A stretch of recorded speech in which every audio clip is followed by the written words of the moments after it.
పోయినసారి పట్టభద్రుల ఎమ్మెల్సీ ఎన్నికల్లో ఏం జరిగిందో మీ అందరికీ తెలుసు. ఆ రోజు తీన్మార్ మల్లన్న ఇండిపెండెంట్ గా ఒక్కడై కొట్లాడుతా ఉంటే ఇదే తుంగతుర్తి నియోజకవర్గం నా వెనక నిలబడి నా కండగా నిలబడి మీరంతా గొప్ప అవకాశం ఇచ్చారు. అవకాశం ఇచ్చినా కూడా భోగసొట్లతో అక్కడ గెలవడం జరిగింది కొంతమంది. సోదరులారా, ఇప్పుడు ఒకటి ప్రశ్న, ఈ పట్టభద్రుల ఎమ్మెల్సీ ఉప ఎన్నిక ఎందుకు వచ్చింది? ఎందుకోసం వచ్చింది?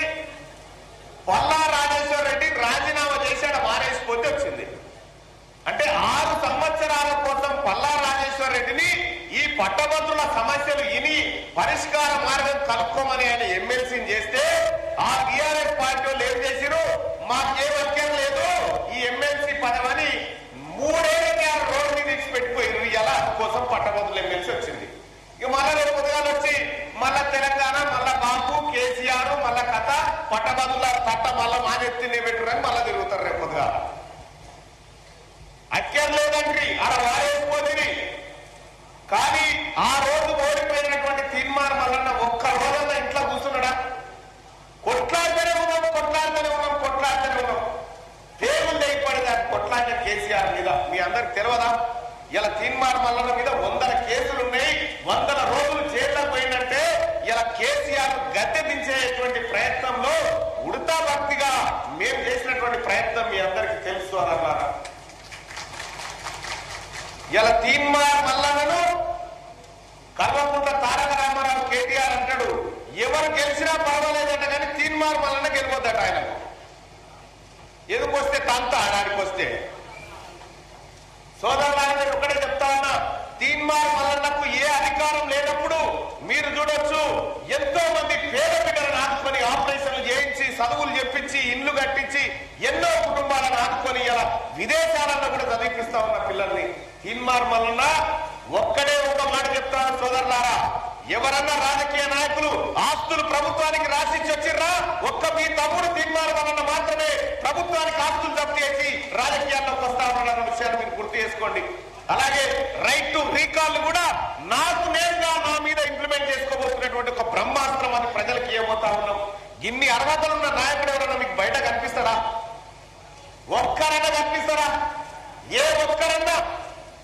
ఈ తుంగతుర్తి గడ్డకు నేను శిరస్సు వంచి నమస్కరించి చెప్తా ఉన్నా, అన్నా ఈ 16,000 ఓట్లలో ఒక్క ఓటు తగ్గినా అది మంచిది కాదు. 16,000 పక్కకే ఉన్నటువంటి నగరికల్లో 16,800 ఉంటే 16,000 ఓట్లకు వాళ్ళు ఒప్పుకున్నారు. ఇక్కడ ఉన్నటువంటి ఎమ్మెల్యే గారికి, మా అందరికి పెద్దన్నటువంటి కిరణ్ కుమార్ రెడ్డి అన్నకు నేను టాస్క్ పెడతా ఉన్నా, ఈ 16,326 ఓట్లలో ఎన్ని ఓట్లు ఇస్తారో చెప్పురిగా. అది మీరిచ్చే ధైర్యాన్ని బట్టి వాళ్ళు చెప్పగలుగుతారు. కాబట్టి మీరంతా కలిసి మీ గ్రామ స్థాయికి సంబంధించి ఏ ఊరుకు ఆ ఊరు ఓటర్ లిస్టు, ఏ ఊళ్ళో ఎంతమంది పట్టభద్రులు ఉన్నారు, ఆ పట్టభద్రులకు సంబంధించినటువంటి మొత్తం పేరు, తండ్రి పేరు, ఇంటి అడ్రస్ అది అంటుంది. పక్కకు ఒక కాలం ఖాళీగా పెట్టాం. ఎందుకు పెట్టామంటే మీరు ఆ పట్టభద్రుని కలిసి, గ్రామ శాఖలు కలిసి, గ్రామంలో ఉన్నటువంటి కాంగ్రెస్ పార్టీ కార్యకర్తలంతా కలిసి ఆ పట్టభద్రుని కలిసి మా తమ్ముడు మల్లన్నకు కిరణ్ కుమార్ రెడ్డి తమ్ముడు పోటీ చేస్తా ఉన్నాడా అన్న తమ్ముడికి ఒక్కసారి ఓటేయమని రిక్వెస్ట్ చేసి పక్క పొండి వాళ్ళ ఫోన్ నెంబర్ తీసుకొని ఆ ఫోన్ నెంబర్ అన్ని కలెక్ట్ చేసి మండల శాఖకు పంపిస్తే మండల శాఖ నియోజకవర్గానికి, నియోజకవర్గం నుంచి గాంధీ భవన్ వాహనం వరకు ఇవన్నీ పోతాయి. ఇట్లా ఈ రాబోయేటువంటి 10 రోజుల్లో ఒక్కొక్క ఓటర్ను 3 సార్లు మీరు టచ్ చేయాల్సిందిగా మీ అందరు రిక్వెస్ట్ చేస్తూ ఈ ఓటర్ లిస్టు మీ అందరికీ ఎమ్మెల్యే గారి సారథ్యంలో పంచుతారు. అలాగే మరో ఓటర్ లిస్టు కూడా మీకు అందుబాటులోకి తీసుకొచ్చిన మీ తుంగతుర్తి నియోజకవర్గానికి సంబంధించి ఈ 9 మండలాల అధ్యక్షులు ఎవరైతే ఉన్నారో వాళ్ళు ఈ ఓటర్ లిస్టు కలెక్ట్ చేసుకొని ఎప్పటికప్పుడు ఈ వారం రోజుల పాటు ఆ మండలంలో జరుగుతున్నటువంటి పట్టభద్రుల ఎమ్మెల్సీ ఎన్నికల ప్రచారం, ఎంతమందిని కలుస్తున్నారు, ఎక్కడ కలుస్తున్నారు, ఏమైనా ఇటాటంలో ఉంటే ఎట్లా చెప్పుకోవాలనేది మీరు చూసుకొని ప్రతిరోజు సాయంత్రం ఈ 9 మండలాల అధ్యక్షులు ఒకటి ఈ నియోజకవర్గంలో ఉన్నటువంటి ఎమ్మెల్యే గారికి ఒక నివేదిక సమర్పించండి. మా మండలంలో ఇగో ఇంతవరకు పని జరిగింది, మా మండలంలో ఇంతమంది పట్టభద్రులను కలవడం జరిగింది అని చెప్పి నివేదిక ఇస్తే ఆ నివేదిక గాంధీ భవన్ నుంచి ముఖ్యమంత్రి గారి టేబుల్ మీదకి పోతుంది. మీ పనితనం అంతా రేపొద్దుగాల రాబోయేటువంటి స్థానిక సంస్థల ఎన్నికల్లో మీకు మరొక సదావకాశాన్ని కల్పిస్తుందని చెప్పి తెలియజేస్తా ఉన్నా. మొన్నటికి మొన్న పార్లమెంట్ ఎన్నికల్లో మీరు పడ్డటువంటి శ్రమ, మీరు పడ్డటువంటి కష్టం, అహోరాత్రులు కష్టపడి మీరు కాంగ్రెస్ పార్టీ చేతి గుర్తును గెలిపించడం కోసం మీరు పడ్డ తపన అంతా ఇంత కాదు. రేపు జూన్ 4 తారీఖు నాడు బ్యాలెట్ బాక్సులు బద్దలైపోయి మన చామల కిరణ్ అన్న ఎంపీగా బయటకు వస్తా ఉంటే మీ కష్టం అంతా కనిపిస్తున్న సోదరులారా. అదే విధంగా ఈ తమ్ముడిని కూడా ఒక్క 27 తారీఖు వరకు ఒక్క ఓటర్ను వదిలిపెట్టకుండా పట్టభద్రులను పట్టుకొని అలాగే నచ్చజెప్పి కాంగ్రెస్ పార్టీ ఇప్పటికే అనేకమైనటువంటి అంశాలను పట్టభద్రులకు, నిరుద్యోగులకు, ఉద్యోగస్తులకు చెప్పింది. అన్నా ఇలా 317 జీవో తీసుకొచ్చిన పాపాత్ముడు ఎవరు? కేసీఆర్ కాదా? ఏం చేసిండు? భార్య ఒక జిల్లాల, భర్త ఒక జిల్లాల, బిడ్డ ఇంకో తానా. ఇగో ఈ రకంగా ఉద్యోగస్తుల ఉసురు పుచ్చుకున్నాడు కేసీఆర్. 317 జీవో తీసుకొచ్చినాడు కేసీఆర్. జీవో నెంబర్ 46 తీసుకొచ్చి ఈ విద్యార్థుల నోట్లో మట్టి కొట్టి వాళ్ళకు ఉద్యోగాలు దూరం చేసిన దుర్మార్గుడు కేసీఆర్. ఇవాళ వాళ్ళు ఇంత దుర్మార్గం చేస్తే ఇదే కాంగ్రెస్ పార్టీ గౌరవ ముఖ్యమంత్రి రేవంత్ రెడ్డి గారి సారథ్యంలో 317 జీవోలు సవరించి ఆ 46 జీవోలు కూడా రద్దు చేసి బాధితులకు న్యాయం చేస్తామనేటువంటి హామీ కాంగ్రెస్ పార్టీ ఇచ్చింది. కాంగ్రెస్ పార్టీ ద్వారా ఈ పనులన్నీ చేయించే బాధ్యత తీన్మార్ మల్లన్నగా మా తమ్ముడు తీసుకుంటున్నాడని చెప్పి పట్టభద్రులకు మీరు తెలియజేయండి. అలాగే చాలా మంది కాంట్రాక్ట్ అవుట్ సోర్సింగ్ విద్యార్థులు ఉన్నారు, వేరు ఉద్యోగస్తులు ఉన్నారు. వాళ్లకు పూర్తి కాలం అంటే ఏడాదికి 12 నెలల కాలం పాటు జీతం రావట్లేదు. దాన్ని కూడా ముఖ్యమంత్రి గారితో మాట్లాడడం జరిగింది. రాత్రి ముఖ్యమంత్రి గారి దగ్గర రివ్యూ మీటింగ్ జరిగింది. పెద్దలు చామల కిరణ్ అన్న నేనంతా అక్కడే ఉన్నాం. సీఎం గారి దగ్గర ఈ పట్టభద్రుల ఎమ్మెల్సీ ఎన్నిక ఒక అఖండ విజయం కావాలి, మేధావులంతా కాంగ్రెస్ పార్టీ వైపు నిలబడరని రుజువు కావాలంటే మీరు గ్రామ స్థాయిలో గట్టిగా పనిచేయాల్సినటువంటి అవసరం ఉంది. అలాగే ప్రభుత్వ ఉద్యోగులకు సంబంధించినటువంటి డిఏల విషయంలో గాని, అలాగే ట్రాన్స్ఫర్ల విషయంలో గాని, జోనల్ సిస్టమ్ సవరించే విషయంలో గాని, డిఎస్సి గ్రూప్ 2, గ్రూప్ 3 పోస్టుల పెంపు విషయంలో గాని రాష్ట్ర ప్రభుత్వం ఖచ్చితమైనటువంటి ఒక ఆలోచనతో ఉంది. ఆ ఆలోచనను అతి త్వరలోనే ముఖ్యమంత్రి గారు ఈ రాష్ట్ర ప్రజలకు తెలియజేస్తారని చెప్పి తెలియజేస్తా ఉన్నా.